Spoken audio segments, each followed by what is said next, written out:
Hello students. आज का जो हमारा न्यूमेरिकल है ये पूरी तरीके से बोर्ड एग्जाम के लिए ही है और बहुत सरल न्यूमेरिकल है। तो हम कह सकते हैं बेसिकली उन्हीं बच्चों के लिए है जिनके न्यूमेरिकल बहुत कठिन लगता है, जिनका न्यूमेरिकल लगाना कैलकुलेशन बहुत कमजोर है, उन्हीं बच्चों के लिए है। अब बाकी स्टूडेंट को भी लगता है कि जो है वो नहीं, उनसे अगर समझ में आ रहा है, नहीं लग पा रहा है, तो वो भी इसको देख सकते हैं। बाकी स्टूडेंट्स ये है कि न्यूमेरिकल को पढ़ लें, आंसर हमने साथ में दे दिया है, अपने आप कैलकुलेट करें और देखें कि हमारा आंसर आ रहा है कि नहीं आ रहा। अगर नहीं आ रहा है तो हमारे साथ आप चेक कीजिए अपने सोल्यूशन को। ठीक है, तो बहरहाल जो है हम लोग न्यूमेरिकल स्टार्ट करते हैं। और ये बोर्ड में कई बार आ चुका है न्यूमेरिकल, हम आपको बता दें तो बोर्ड के मकसद से काफी इंपॉर्टेंट है। इजी इजी है लेकिन इंपॉर्टेंट है। चलिए खैर स्टार्ट करते हैं। देखिए क्या रखा है, एक अवतल दर्पण दे दिया है। ठीक है, दर्पण दो बार लिख गया, सॉरी, तो उसको काट दिए। अवतल दर्पण दे दिया है, उसकी वक्रता त्रिज्या दे दी है 20 सेंटीमीटर। अवतल दर्पण है, वक्रता त्रिज्या दे दी है। ये ध्यान रखिएगा, एग्जाम में कभी कभी क्या करता है कि अवतल या उत्तल लिखने के बजाय अपसारी या अभसारी भी अभिसारी भी लिख देता है। तो ध्यान रखिएगा इस बात को कि अगर दर्पण है, दर्पण के केस में, दर्पण के केस में जो है अभिसारी अगर कह रहा है, यानी अभिसारी दर्पण बोल रहा है, तो हमारा क्या होगा, अवतल दर्पण होगा। क्या होगा, अवतल दर्पण। और अपसारी कह रहा है, अभिसार का मतलब होता है किरणों को पास पास लेना, कन्वर्ज करना, तो ये चीज ध्यान रखिएगा। और अपसारी कह रहा है तो यानी कि उत्तल दर्पण की बात कर रहा है। किसकी बात कर रहा है, उत्तल दर्पण की बात कर रहा है। लेंस में जस्ट अपोजिट, क्योंकि लेंस देखिए दर्पण में अवतल जो है किरणों को पास पास लाता है, और लेंस के केस में जो आपका कन्वेक्स लेंस है यानी उत्तल लेंस है वो किरणों को पास पास लाता है। तो वहां पे अगर अभिसारी बात कह रहा है, अगर लेंस के केस में, यानी लेंस वाला केस अगर दिया हुआ है, लेंस अगर दिए हुए हैं, लेंस की बात कर रहा है यानी अभिसारी लेंस कह रहा है, तो ध्यान रखिएगा कि वो उत्तल लेंस होगा। अभिसारी लेंस का मतलब क्या हुआ, उत्तल। इस चीज को ध्यान रखिएगा एग्जाम में कि कभी कभी अभिसारी और अपसारी भी शब्द दे देता है, उत्तल या उत्तल नहीं लिखता है। तो ये इसको बहुत ध्यान दीजिएगा कि वर्ड में कि अगर दर्पण दिया है अभिसारी है तो अवतल है, और अगर लेंस है और अभिसारी है तो समझिए उत्तल लेंस की बात कर रहा है। इस चीज को ध्यान रखिएगा अपना। ठीक है, चलिए आगे न्यूमेरिकल स्टार्ट करते हैं। तो क्या दिया है कि एक अवतल दर्पण दे दिया, उसकी वक्रता त्रिज्या दे दी है। यानी सबसे पहले अगर हम दिया में है लिखेंगे, दिया है में, तो वक्रता त्रिज्या, वक्रता त्रिज्या इसको हम मानते हैं R, capital R small R दोनों मान सकते हैं। और ये दे दी है 20 सेंटीमीटर। कितनी दे दी है, 20 सेंटीमीटर। चूंकि अवतल दर्पण है तो अवतल दर्पण की वक्रता त्रिज्या कैसी होगी, माइनस में। क्योंकि इसका जो कर्वेचर होता है वो किधर रहता है, अवतल दर्पण है।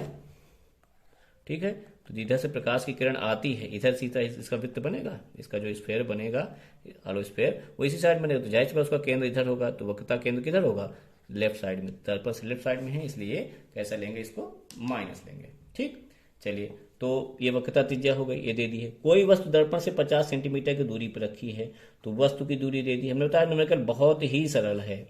वस्तु की दूरी, वस्तु की दूरी बस लगाने का मकसद यही है, क्योंकि बोर्ड एग्जाम में आ चुका है और कमजोर बच्चों के लिए ही मेनली है। कितनी दूरी पे रखा हुआ है, 15 सेंटीमीटर पे।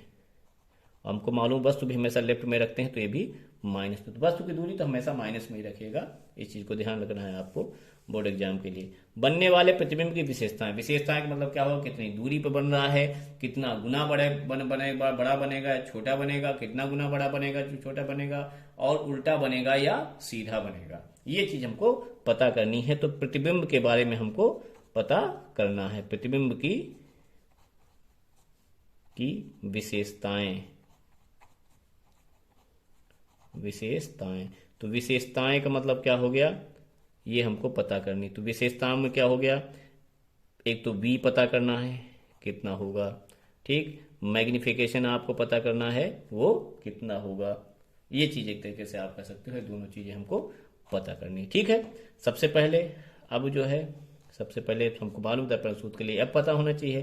तो f हमको मालूम है, फोकस दूरी लिख सकते हैं, फोकस दूरी f बराबर r/2 होता है। तो r हमारे पास दिया हुआ 20 माइनस में है, तो फोकस दूरी भी हमको मालूम होता है दर्पण की माइनस में आएगी। तो ये हो गया 10 सेंटीमीटर माइनस में। तो ये पता चल गया, u पता ही है, ठीक है, हमको v निकालना है। तो सूत्र हमको मालूम है, दर्पण यहाँ लिख लेंगे, दर्पण के सूत्र से, बाकायदा उसी मेथड से लिख रहे हैं जो आपको जो है एग्जाम में अपनाना है, पूरा इसी तरीके से आपको लिखना है। दर्पण के सूत्र से क्या होता है, दर्पण का सूत्र 1/f बराबर 1/v प्लस 1/u। इसको याद कर लीजिए। इसको याद करने का तरीका हम पिछले वीडियो में बता चुके हैं, उसको देखिएगा। वहां से हमको निकालना है यहाँ से v, ठीक है, क्या निकालना है, v। तो 1/v को इधर ले जाइए और ये हो जाएगा f, इधर हो जाएगा 1/u पहले से दे दिया है। तो मैं वीडियो यहाँ पॉज कर दिए, अपने आप कैलकुलेट करिए, वैल्यू वगैरह सब रखिए अपने आप। 1/u यानी 1/u हो गया, यानी -1/15।